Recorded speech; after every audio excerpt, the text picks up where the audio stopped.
ساحة للعلم كنا نلتقي والحب والإخلاص زاد قلوبنا نمضي إلى نور اليقين ونرتقي. Assalamu alaikum wa rahmatullah. Bienvenidos una vez más a vuestro programa Consultas Islámicas. En primer lugar, damos la bienvenida a nuestro hermano Mohamed Said Alile. Assalamu alaikum wa rahmatullah. Alaikum salam wa rahmatullahi wa barakatuh. El hermano Tawfiq también. Assalamu alaikum wa rahmatullah. wa barakatuh. Muy bien.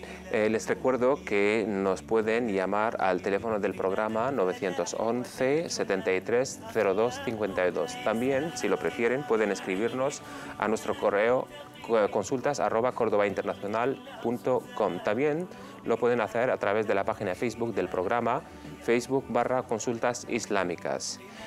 Hoy vamos a retomar el último punto que tratamos en el programa anterior y que está relacionado con la traducción del Corán. Hermano Mohamed, ¿qué requisitos debe reunir el traductor a la hora de realizar este tipo de traducciones? Bismillah ar-Rahman ar-Rahim, alhamdulillah, wa sallallahu wa sallam wa baraka ala mulana rasulillahi wa alihi wa sahbihi wa man walah. En el nombre de Allah, el misericordioso y el clemente, alabado sea Allah, que la paz y las bendiciones de Allah sean con su amado profeta Muhammad, sus familiares, compañeros y aquellos que siguieron su guía hasta el día del juicio final. El apartado de la traducción del Sagrado Corán es un apartado muy importante y que tenemos que tener en cuenta, sobre todo siendo una cuestión que nos atañe digamos, con cierta cercanía en nuestra realidad. Muchos de los hermanos conversos, muchos de nuestros hermanos nuevos musulmanes, las nuevas generaciones que no dominan bien la lengua árabe, etc., para ellos la única fuente para acercarse al Sagrado Corán o a sus significados, a su sabiduría, es a través de la traducción. Por lo tanto, es un dominio que hay que tener en cuenta y hay que controlar de alguna manera, aplicándole los mismos requisitos que se le aplican a otros campos relacionados con el Sagrado Corán. El apartado del Tarjama pertenece a la especialidad de la exégesis, del tafsir, porque al fin y al cabo es un dominio relacionado con las ciencias del Sagrado Corán. Hay dos tipos de traducción, como sabemos, traducción literal y traducción, digamos, del significado. La traducción literal del Sagrado Corán es imposible, porque una de las características milagrosas incluso del Sagrado Corán es el hecho de ser revelado con la lengua árabe. Ciertamente hemos hecho descender un libro cuyo idioma es el árabe. Allah subhanahu wa ta'ala ha elegido que el idioma árabe sea el idioma a través del cual, digamos, va a comunicar su mensaje a toda la humanidad, su último mensaje a toda la humanidad a través de nuestro amado y querido profeta Muhammad sallallahu alaihi wa sallam. Por lo tanto, la traducción del significado sí es posible en el caso del Corán y no es posible la traducción literal. Pero para que sea una traducción fiable, cercana, correcta, ¿no?, que se acerca a los significados del Sagrado Corán, hay que tener en cuenta ciertos requisitos. Primero, que los hermanos sepan que la traducción no tiene la misma sacralidad, no tiene la misma connotación religiosa espiritual que el mismo Corán, ¿no? La palabra canónica de Allah subhanahu wa ta'ala, la palabra revelada al profeta Muhammad sallallahu alaihi wa sallam. Es una traducción de los significados del Sagrado Corán. Y dentro del campo de los significados, dentro del campo del tafsir, tenemos diferentes escuelas, tenemos diferentes tendencias, muchísimas obras. Por lo tanto, esas traducciones lo que hacen es acercar un esfuerzo humano en la interpretación del Sagrado Corán. Y para que sea fiable, debe de esa persona que se va a encargar de esa traducción reunir ciertos requisitos. El primer requisito, pues, por supuesto, que sea musulmán. Hay traducciones hechas por no musulmanes, por lo tanto, no son para tener en cuenta, porque no van a tener, digamos, los mismos criterios, no va a tener la esencia, no va a tener los mismos criterios, no va a tener, digamos, esa objetividad, no va a tener esa responsabilidad a la hora de tratar con la palabra de Allah, porque no es una persona musulmana y para él el trabajo de la traducción no es un acto religioso, no es un acto de adoración, sino es un esfuerzo intelectual y un trabajo, digamos, cualquiera. Pero para un musulmán es diferente. Primero que sea musulmán y luego que tenga la formación adecuada. La formación adecuada, lo primero, tener dominio de las ciencias relacionadas con el tafsir. Ser prácticamente una persona que pueda interpretar el Sagrado Corán, tener un dominio total de la lengua árabe y tener un dominio total de la lengua a la cual se va a traducir ese Sagrado Corán. Hablar de la lengua árabe, hablar de todas sus especialidades, todas las ramas, la gramática, la sintaxis, léxico, el campo semántico, la retórica, con sus especialidades, sus tres especialidades, al-balagha, al-bayan, al-badi' y al-ma'ani, al-nahu, al-sarf, etcétera, al-mu'jam, ¿no? Tener conocimiento de los significados de las palabras, aparte de tener conocimiento de las escuelas de usul al-tafsir primero, de los fundamentos de la exégesis, tener conocimiento de las escuelas del tafsir, el tafsir bil-ma'thur, el tafsir bil-ra, y las diferentes obras y los diferentes debates que hay en esta cuestión, y los criterios que tiene cada una, y los fallos que tiene cada una, etcétera. Y luego tener dominio de las ciencias del Corán, sobre todo al qira'at, las versiones coránicas, cuando hay diferencia de qira'at, porque eso influye en los significados, y tener conocimiento de las otras ciencias del Corán, como el nasikh, el mansukh, como el muhkam, el mutashabih, el makki, el madani, etc. Una persona que tiene que ser muy cualificada. Y una vez hecho ese trabajo debe de ser supervisado por un comité que reúne y que controle, digamos, esos dominios, para que sea una traducción fiable, una traducción segura, una traducción que nos acerca de alguna manera los significados de la palabra sagrada de Allah subhanahu wa ta'ala. Hoy en día lamento decir que hay muchas traducciones que no están bien hechas. Son esfuerzos individuales, ¿no? Hechos por una persona, digamos, un esfuerzo individual no revisado por especialistas, etcétera.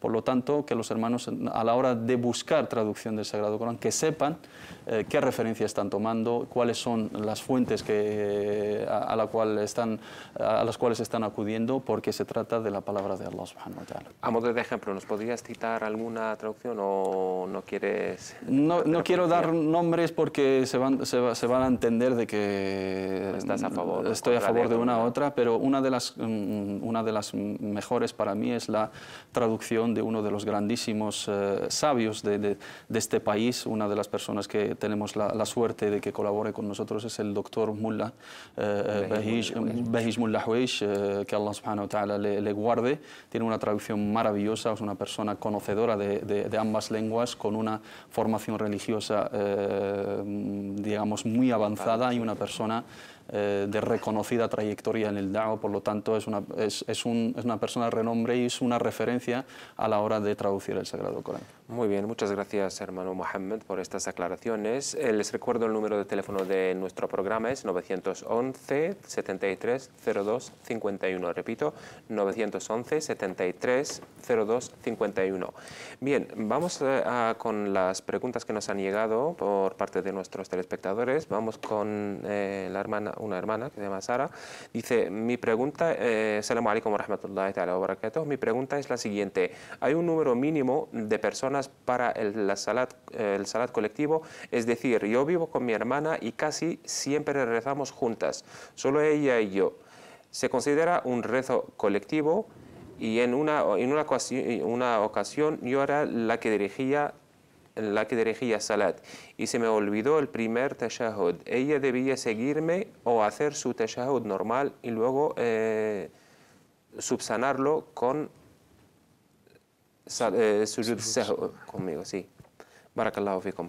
Sí, antes de contestar a la pregunta, solamente quiero añadir dos cosas a la respuesta del hermano Mohammed Said sobre el tema tan importante, que es una gran responsabilidad, traducir el libro de Allah. La traducción debe ser por un equipo. Hoy todo lo que has explicado muy bien el hermano Mohammed es casi imposible llevarlo a una persona. Debe ser un equipo, y cada equipo pues llevando la especialidad en el campo de la lingüística, el campo de la historia, el campo de la exégesis. Y dos, siempre hay que averiguar la aqida del traductor, sus creencias, porque hay de todo tipo. Ahora mismo pues hay uno que pertenece a una secta, otro no sé qué. Estos son dos requisitos muy importantes. Relacionado a la pregunta, Salat al-Jama'a o la oración en grupo, congregación, hay un debate entre nuestros sabios. Sin embargo, el Imam al-Bukhari tiene todo un capítulo, Bab Salat al-Jama'a bi-ithnaini fama fawq, un capítulo que la oración en congregación se hace con dos o más, con dos personas o más. En este caso, ellas son dos hermanas.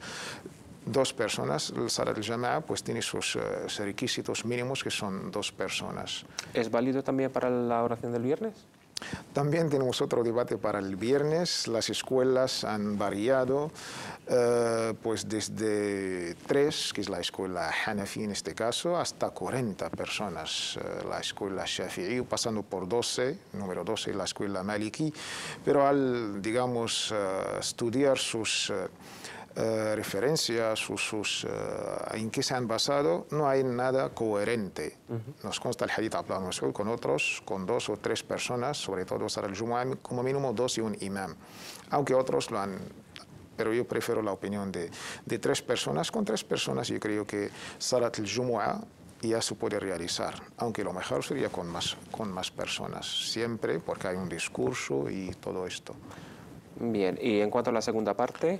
A la segunda parte, ella dirigía la oración y sí, se le olvidó. se olvidó el tashahhud al-awsat, el medio, ¿no? El final. El primer, sí, el primer, el awwal, sí. El awwal no forma parte de los pilares, es una de las condiciones. Con esto solamente se subsana con sujud sahw. Pero ¿quién dirige la oración o su hermana? Que es, Ella debe seguir porque la otra es imam. Ajá. Y los dos ya hacen sujud sahw y la hermana, como está con ella, pues siguiendo a su imam es válido, inshallah. Muy bien, inshallah. Vamos con la siguiente pregunta. Dice, Assalamu alaikum. Mi pregunta es, ¿un hombre puede decir a su mujer no ayunar un día no obligatorio como es Ashura o los días recomendables después de Ramadán, y su mujer tiene la obligación de hacerle caso, o ella decide los días que quiere ayunar? Muchas gracias. Hermano Mohamed. Hay que diferenciar entre 2 aspectos, ¿no? El ayuno voluntario y la recuperación de la deuda. En el ayuno voluntario sí, la mujer debe de consultarle al marido, digamos, y tener su permiso para ayunar si él está presente, ¿no? Hay un hadith sahih, narrado en Sahih al-Bukhari y Muslim, narrado por Abu Hurairah radiyallahu anhu arda, que no le está permitido a una mujer ayunar sin pedir el permiso de su marido si está presente. La yahillu limra'atin an tasuma wa zawjuha shahidun illa bi'idhnih. Fuera de Ramadán, hay una narración en el Sunan, ghayra Ramadán.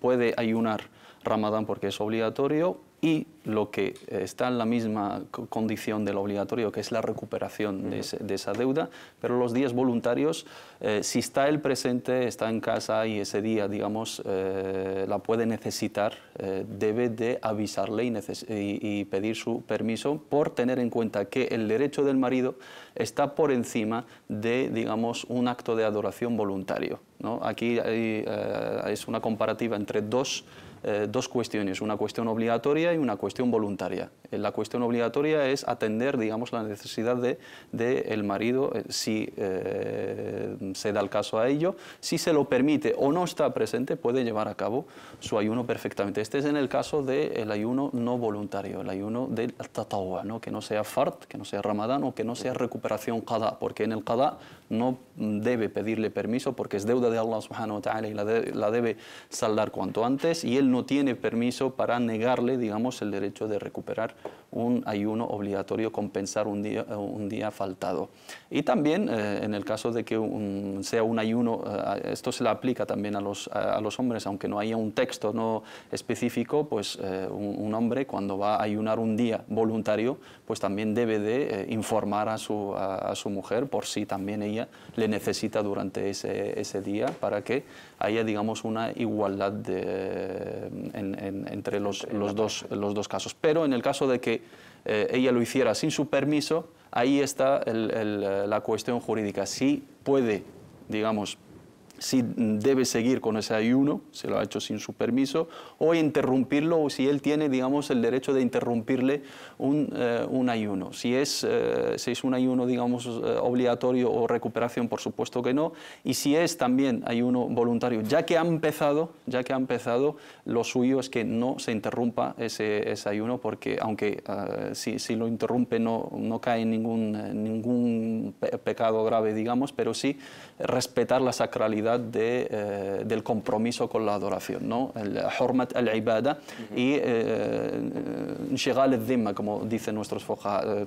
Digamos, tu responsabilidad está ocupada con ese acto de adoración hasta terminarlo, por lo tanto él no debe interrumpir por la sacralidad de esa data, pero sí está en su derecho de que le pida permiso.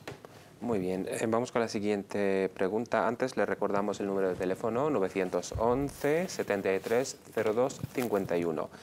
En la siguiente pregunta, una pareja que lleva un año casados, la mujer siempre ha estado enferma con dolores de cabeza muy fuertes. Cuando se desmaya dura 2 o 3 días sin comer ni beber y solo duerme. Su marido y su familia han hecho todo lo posible para que se cure, pero sigue igual.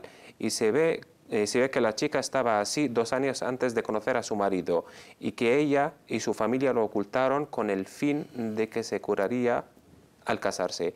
En este caso, el marido puede divorciarse de ella ya que quiere tener hijos y vivir sin preocuparse de su mujer, ya que no saben aún qué enfermedad tiene. Algunos familiares dicen que puede estar poseída o no sé, ya que a veces se ríe sin ninguna razón y otras no habla durante unos días. Muchas gracias, hermano Tawfiq.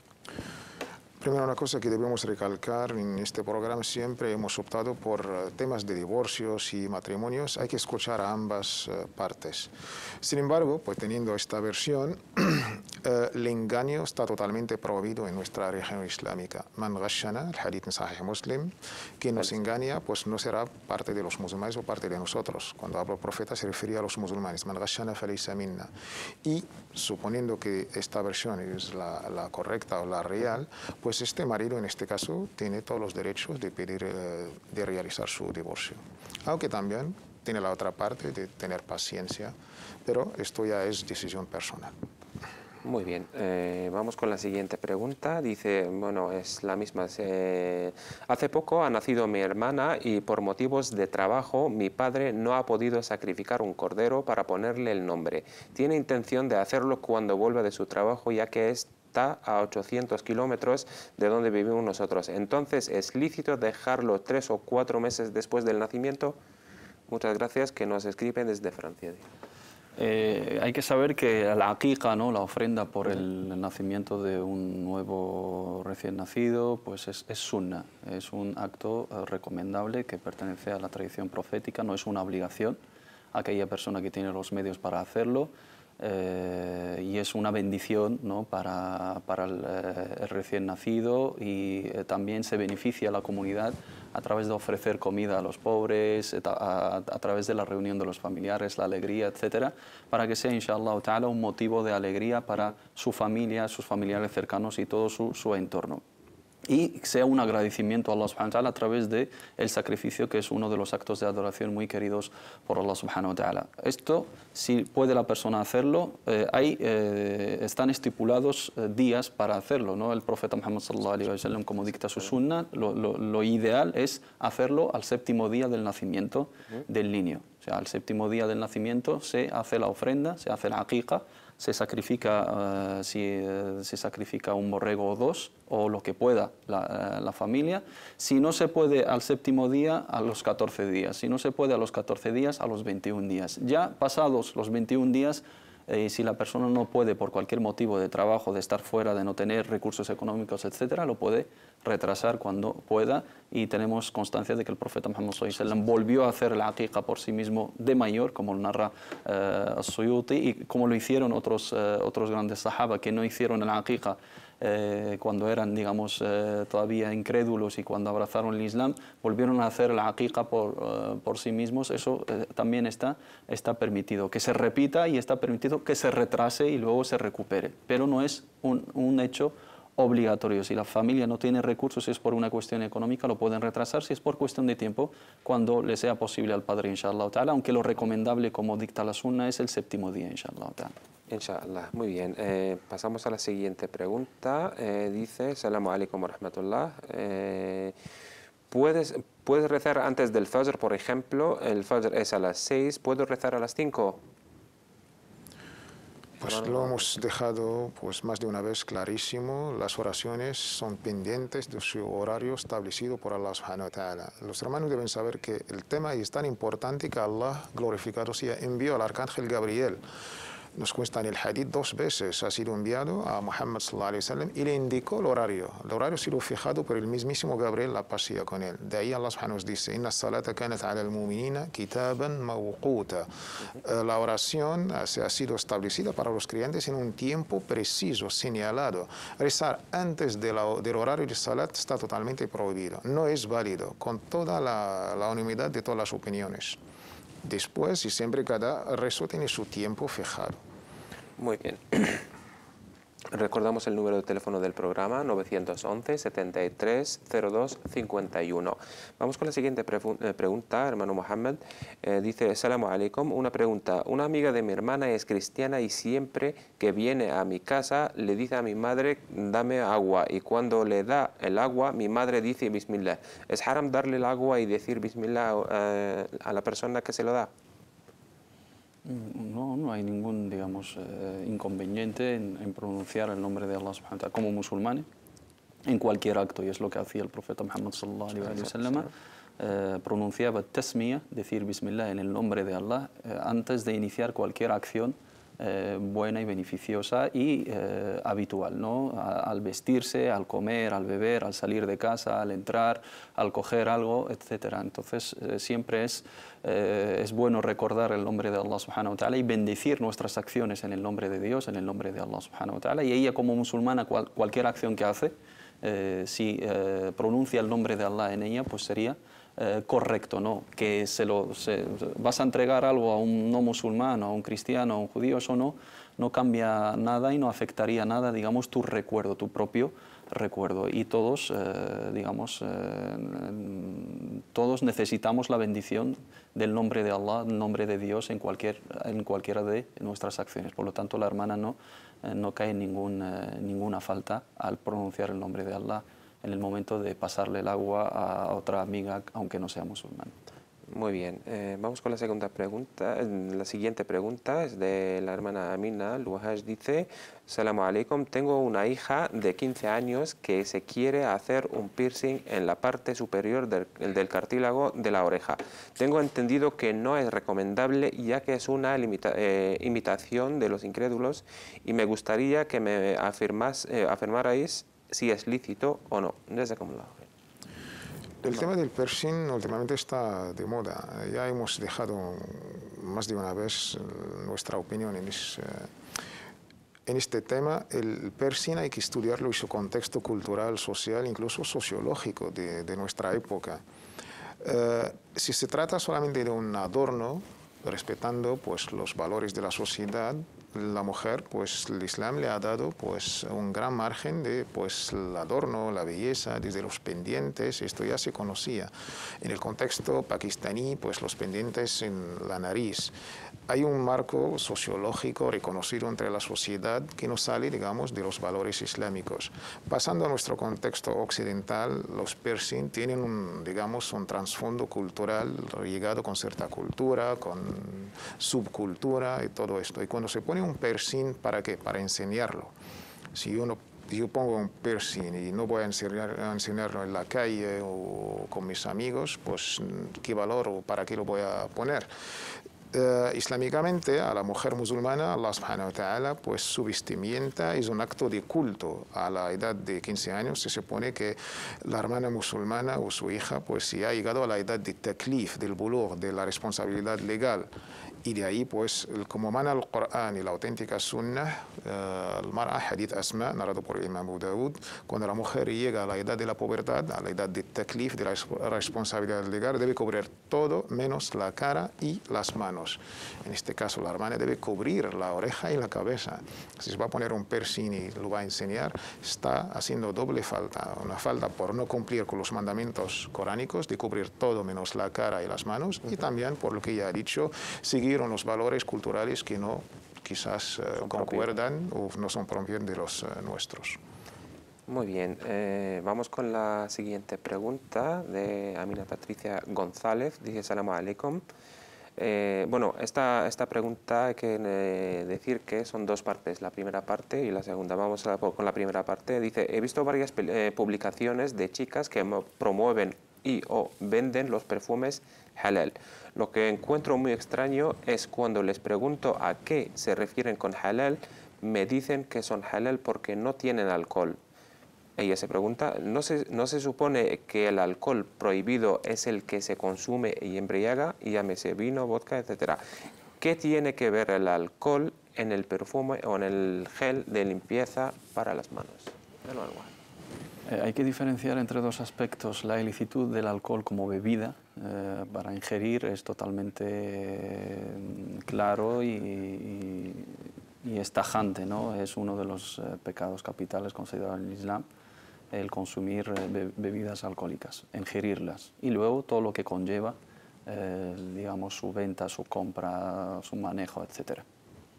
Pero en este caso no hablamos de bebidas alcohólicas, sino hablamos de sustancias alcohólicas. La ilicitud implica la impureza física de ese material o no. El debate es si al-jamr es najisa o no. Al-jamr es haram. Al-jamr, bebida alcohólica, cualquier bebida alcohólica está prohibida en el Islam y es ilícita para los musulmanes, su consumo, su venta, etc. Pero el hecho de que sea haram la convierte en una sustancia, en una materia impura físicamente a la hora de tocar con la mano, a la hora de tener, digamos, algún contacto, o a la hora de utilizarla en otras cuestiones, como puede ser el alcohol etílico, para cuestiones de función antiséptica, para, digamos, curar las heridas, para desinfectar las infecciones cutáneas, etcétera, o para utilizar como un conservante de fragancias en el caso de los desodorantes, perfumes, etc. Porque esa sustancia alcohólica, no es la bebida, va a tener contacto con la ropa o con la piel. ¿Se considera haram, se considera impura? Hay un debate entre nuestros sabios y la opinión más fuerte y la opinión más considerada y a la cual me inclino es que no se considera impuro, no es najisa, por lo tanto se puede utilizar sobre todo esa sustancia alcohólica que no es la misma de las bebidas alcohólicas, aunque hay otra opinión que considera que es impura, pero desde mi punto de vista la opinión más sólida y la que tiene más argumentos es que al-jamr es haram pero no es najisa, por lo tanto se puede utilizar en preparados, digamos, cosméticos, como al fin y al cabo esa sustancia alcohólica de los perfumes actúa como conservante. Una vez que se aplica, se pulveriza ese perfume, se evapora esa sustancia alcohólica para, digamos, guardar y mantener la esencia de esas fragancias. Por lo tanto, decir que un perfume es halal en el contexto de que, o para aquellas personas que consideran que el alcohol es impuro, sería lógico. Pero generalizarlo como una cuestión de que no se puede utilizar y que es algo impuro, es algo ilícito, y luego comercializar con un concepto que es el concepto halal, como lamentablemente se está lucrando en base a ello en muchos campos, no simplemente cosméticos, sino alimenticios, financieros, etcétera, pues no sería correcto. Jurídicamente hay un debate y la opinión más sólida, y es la opinión del Imam al-Albani, rahimahullah ta'ala, y otros grandísimos sabios en la historia y en la actualidad, que no es impura, sí es haram. Bien, el otro día el hermano Tawfiq me dijo supuestamente una regla sobre lo impuro y lo haram. Me dijo que todo lo impuro es haram y no todo lo haram es puro.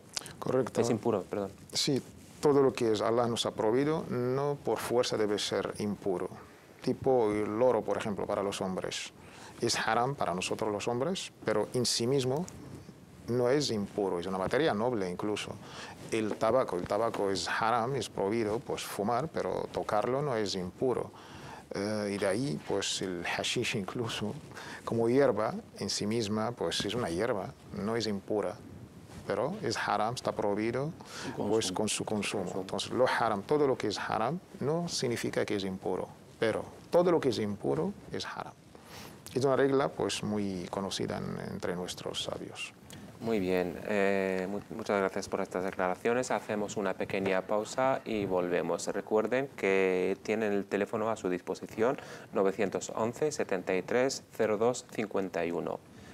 Hasta dentro de poco, nos vemos, inshallah. ساحة للعلم كنا نلتقي والحب والآباء. Assalamu alaikum wa rahmatullah. Bienvenidos en la segunda parte del programa. Les recuerdo el número de teléfono del programa es 911 73 02 51. Con nosotros Salma, que nos llama desde Madrid. Assalamu alaikum, Salma. Alaikum salam. Adelante. Es que tengo una pregunta sobre el seguro de vida. El seguro de vida, sí. Si es halal o haram. Hay gente que dice que es haram y gente que dice que es halal. No sé. Seguro, será de seguro vida. de repatriación, no seguro de vida. El seguro de vida, si te mueres, por ejemplo, te dan algo así. Seguro de repatriación, sí.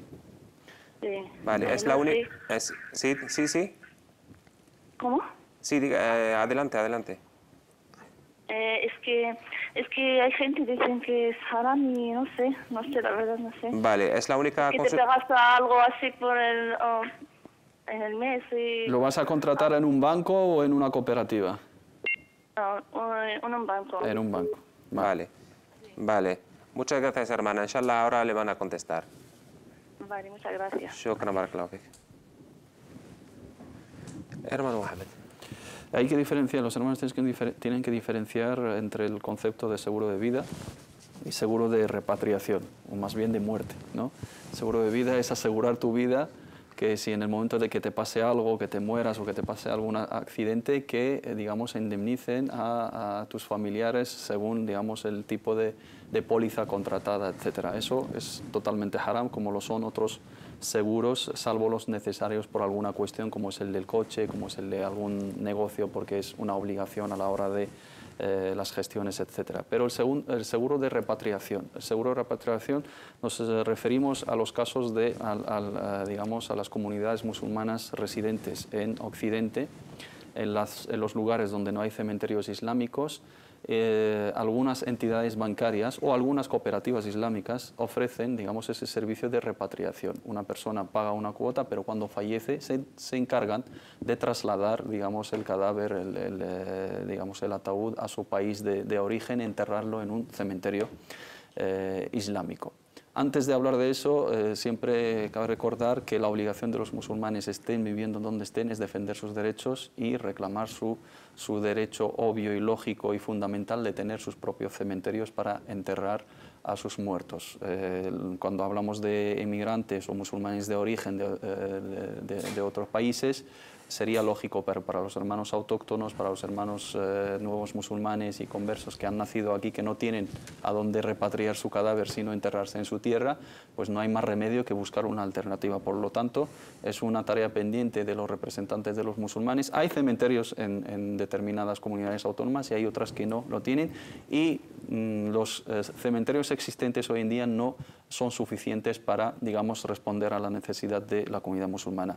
Se da la situación, o se plantea la situación de que hay la necesidad de repatriar ese cadáver. La repatriación de ese cadáver cuesta muchísimo dinero. Hay muchas familias que les pilla, digamos, el fallecimiento de un familiar desprevenidos. Hoy en día, digamos, los gastos de funeraria y el traslado y las gestiones de seguro, etcétera, y los permisos cuesta alrededor de unos 6.000 o 7.000 euros. No está al alcance de las familias con pocos recursos o la mayoría de las familias, sobre todo si te pilla desprevenido. Muchos hermanos acuden a las mezquitas a pedir en los viernes, llaman a los familiares, a los amigos, y aparte del calvario de la muerte pasan por otro calvario de tener que recaudar una cantidad reunir una cantidad de dinero en un tiempo récord, con la desgracia de la pérdida de un ser querido, etcétera, etcétera.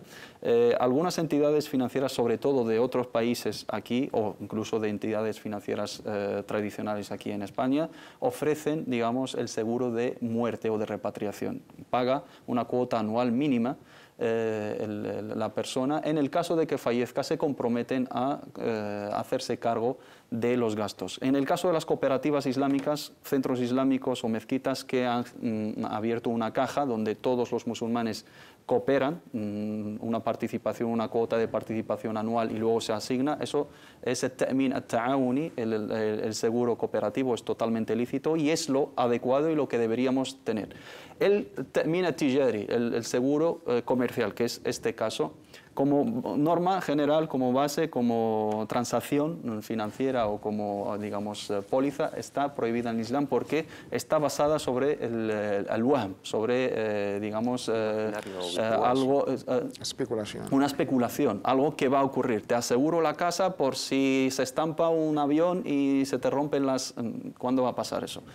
Asegura la casa por si se te estropea, y si no se estropea, bueno, siempre hay una especulación, hay algo que puede pasar y puede no pasar. Entonces pagas por algo, normalmente pagamos los seguros del coche y gracias a Dios no tenemos ningún accidente en 7 años. Es un dinero que se lleva injustamente, digamos, la aseguradora, pero es un trámite obligatorio en el caso de los coches. Pero cuando es algo que podemos prescindir de ello, lo debemos de evitar. En este caso, para aquellos hermanos que no tienen recursos, que saben si se le plantea esa cuestión de muerte y no tienen recursos para digamos, hacer frente a los gastos de repatriación del cadáver, o no tienen cementerios islámicos antes de que se entierre en un cementerio no musulmán, o que se pierda ese cadáver, o que tengan que pasar por dificultades, se contempla la posibilidad de que acudan a esas pólizas de seguro pagando lo mínimo, y hoy en día se paga como 20 euros o menos de 20 euros al año y te cubre eso. Hay algunos de nuestros sabios, para nuestro contexto y para estas condiciones, sí nos lo permiten y sí está permitido. Las personas que tienen recursos económicos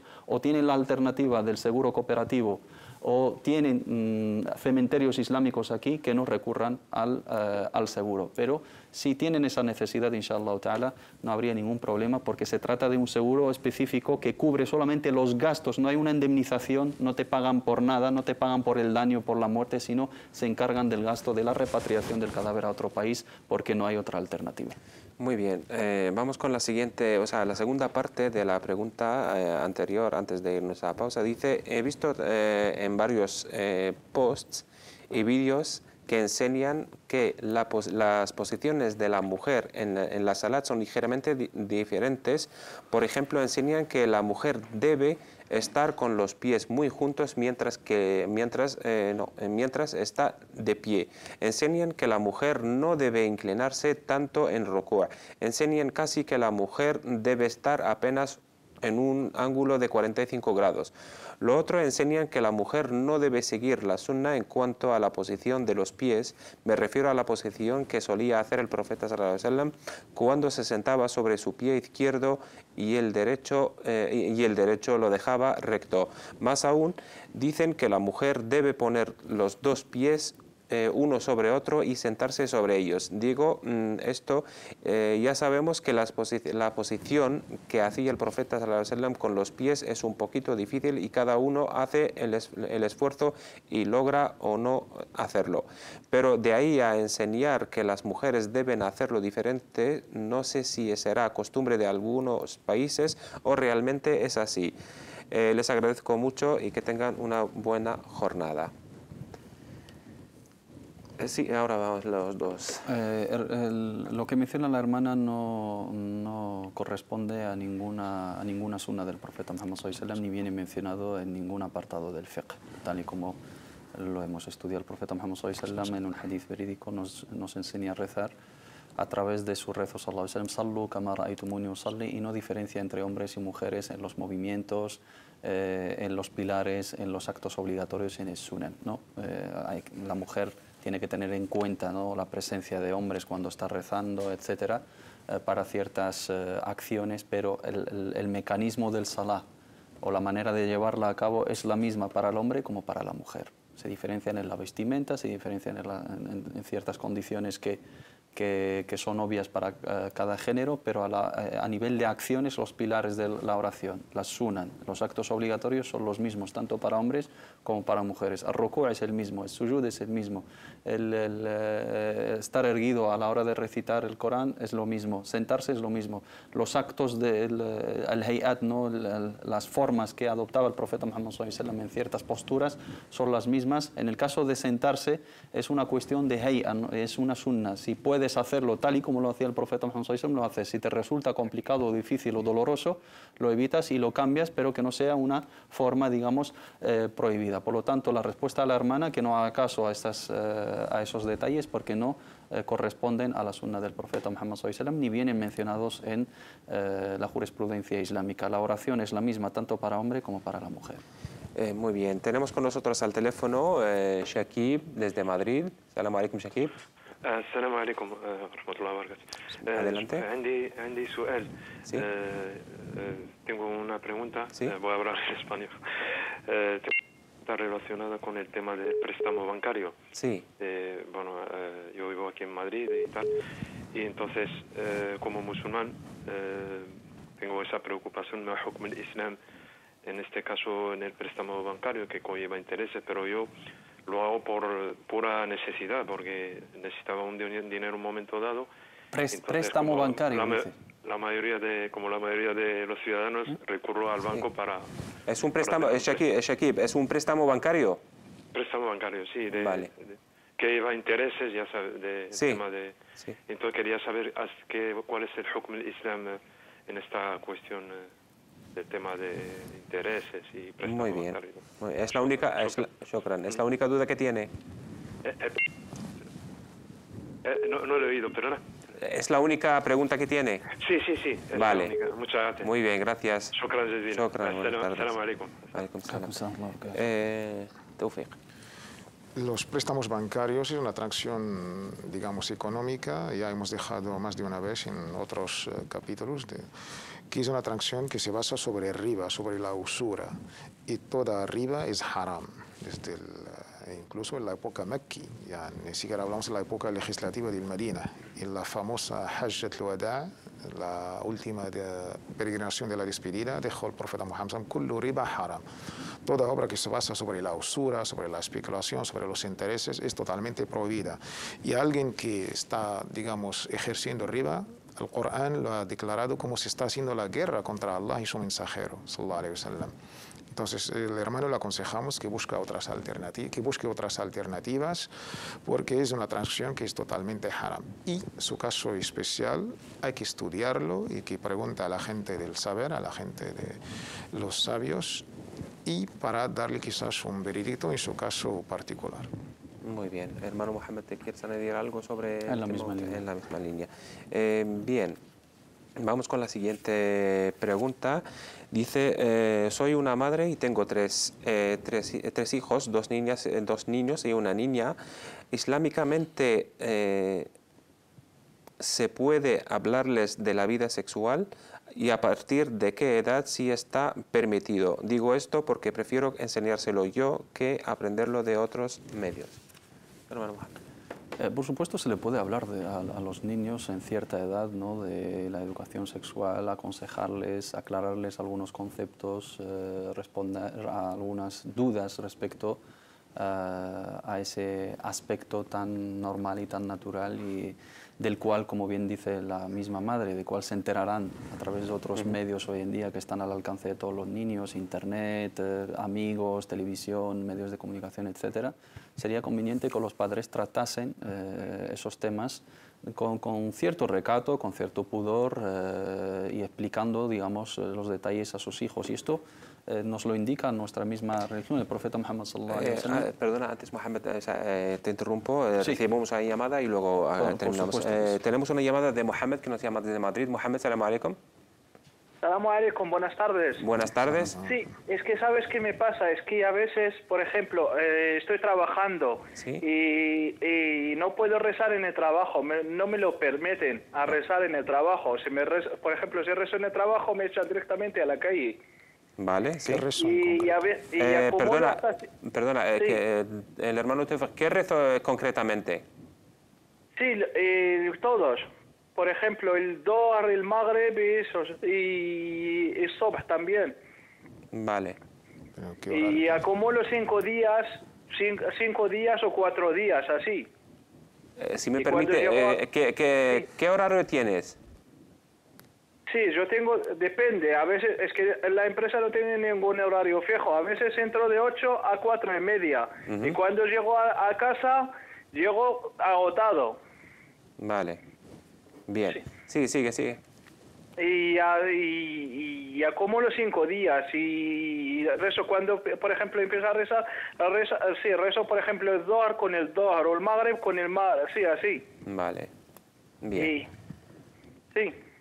Vale, Esa es la pregunta. vale, gracias. Inshallah ahora el hermano intentará contestar a tu pregunta. Vale, gracias. Un Vale, saludo. gracias, un saludo. Salam alaikum. Hermano Mohamed, seguimos con lo que... Sí, decía que, digamos, ese aspecto viene mencionado en nuestra religión, que nos habla de la manera de educar a nuestros hijos desde una temprana edad. El profeta Muhammad ﷺ, cuando nos dice enseñar a vuestros hijos el rezo a los 7 años y llamarles la atención a ello a los 10 y separar, digamos, entre ellos en sus lechos, en sí ya es una educación, digamos, que pertenece a ese apartado de la educación sexual, ¿no? Enseñarle a los niños que hay que diferenciar, digamos, los dormitorios, que no se pueden dormir juntos los niños con las niñas, etc. Tenemos también el adab al-isti'dan, ¿no? Los modales de pedir permiso a la hora de entrar a casa en presencia de nuestros padres o entrar al dormitorio de nuestros padres. Ya ayyuhalladhina amanu idha balagha al-atfalu minkum al-hulma falyastadhinu ليستأذنكم الذين ملكت أيمانكم والذين لم يبلغوا الحلم منكم 3 مرات من قبل صلاة الفجر وحين تضعون ثيابكم من الظهيرة ومن بعد صلاة العشاء, que os pidan permiso después de Salat el-Fajr, en el momento del cenit, o sea, después de los momentos de la intimidad, los momentos de descanso en los cuales los padres en su casa o las personas mayores en su casa pueden quitarse la ropa o descansar o tener intimidad de pareja, etcétera. Los niños tienen que aprender a respetar esos horarios. Todo eso es educación sexual a esos niños, ¿no? Y indicarles los modales, la vestimenta. Las niñas cuando llegan a cierta edad también indicarles las condiciones de la vestimenta. Los hijos también enseñarles el tema de la ablución, ghasl el-janaba, ghasl el-haid, etcétera, el lavado por la menstruación, el lavado por digamos, la polución nocturna o algo por el estilo. Todo eso pertenece a ese apartado y los padres se tienen que informar bien para hablar claramente, la madre con la hija y el padre con el hijo, o ambos, digamos, de una manera educada, aclarando esos conceptos, mejor que se lo aprendan en casa y que lo aprendan bien de una manera educada, que vayan adquiriendo ese conocimiento de manera errónea, tergiversada o manipulada o a veces obscena a través de otros medios que los padres no tienen control sobre ellos.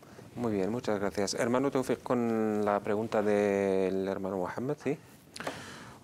Debemos saber que el salat es el pilar de din, el salat es el pilar de la religión, es uno de los 5 pilares, justo después de shahadatain, justo después de los 2 testimonios de fe, y ahí pues recae su importancia. Nosotros como musulmanes profesamos esta shahada y justo después debemos, como gesto de ibada, de rendir culto a Allah subhanahu wa ta'ala, pues rezar. Ahí cae su importancia. Y de ahí Allah subhanahu wa ta'ala nos ha establecido salat en sus horarios fijos. El hermano pues entra a las 8, es a las 4:30 y yo no veo dónde está el problema. Incluso acumulando 5 días, yo creo que esto es gravísimo. El hermano debe sentir la gravedad del asunto. Nuestros sabios, la mayoría de los exegetas, a la hora de interpretar la aliyah, فَوَيْلٌ لِلْمُصَلِّينَ الَّذِينَ هُمْ عَنْ صَلَاتِهِمْ سَاهُونَ, cuando hablaron que aquel castigo que espera a aquellos, la palabra sahun, no es que no se olvidaban de sus oraciones. Los sabios hablan que le retrasaban a salat o la dejaban pues hasta el último momento. Dejarla hasta 5 días acumuladas es gravísimo. El hermano en este caso, pues no sé qué horario laboral tiene, aunque incluso en el convenio del derecho laboral con el sindicato, si él está afiliado o no, pues puede incluso consultarlo con internet. También por la ley de libertad religiosa, tenemos la Constitución española en su artículo 16, nos garantiza nuestra libertad religiosa como ciudadanos de este país. Debe pues entablar un diálogo con su encargado, con el jefe, con el dueño, con el diálogo, con la exhortación e incluso exigiendo sus derechos de practicar sus creencias, lo que marca la ley. En el horario que acabo de escuchar, de 8 a 4:30, el problema puede incluso ahora en el horario de invierno tener problemas en Dhuhr al-Asr. En el caso que supongamos que tiene problema y le sale muy complicado o casi imposible rezar Dhuhr en su debido tiempo, el Asr opta por la opción de Hadith Abdullah ibn Abbas, puede juntar los 2 rezos, a priori o a posteriori. En el caso, los sabios han dado incluso un ejemplo, acumular los rezos, rezarlos hasta el final del día. Es como un ejemplo un poco gráfico, suena un poco a un chiste, pero tiene un mensaje. Si el médico te recita digamos, tomar 5 pastillas y cada pastilla en su tiempo debido, alguien se atreve al final del día a tomar las 5 juntas, es igual, Allah nos ha dado 5 rezos, pues bien señalados con su tiempo, y también tiene el permiso de juntar 2 con el Asr, el Maghrib con el Isha, pero siempre teniendo la gravedad del asunto y ejerciendo su derecho como ciudadano. Muy bien. ¿Algo que añadir sobre...? En la misma línea. Muy bien. Muchas gracias, hermanos, por estas aclaraciones. Gracias, Mohamed Said Alines. Gracias a ti, un placer. Gracias, hermano Tawfiq. Gracias. Gracias a ustedes por habernos seguido, por habernos acompañado durante este espacio. Les recuerdo que nos pueden escribir sus consultas y preguntas a nuestro correo consultas@cordobainternacional.com o también a la página Facebook del programa, Facebook/Consultas Islámicas. También lo pueden hacer en horarios de directo al 91-173-0251. Les dejamos la semana que viene, inshallah, volverá con ustedes Hisham Ulad Muhammad. Y Assalamu alaikum wa rahmatullahi ta'ala wa barakatuh.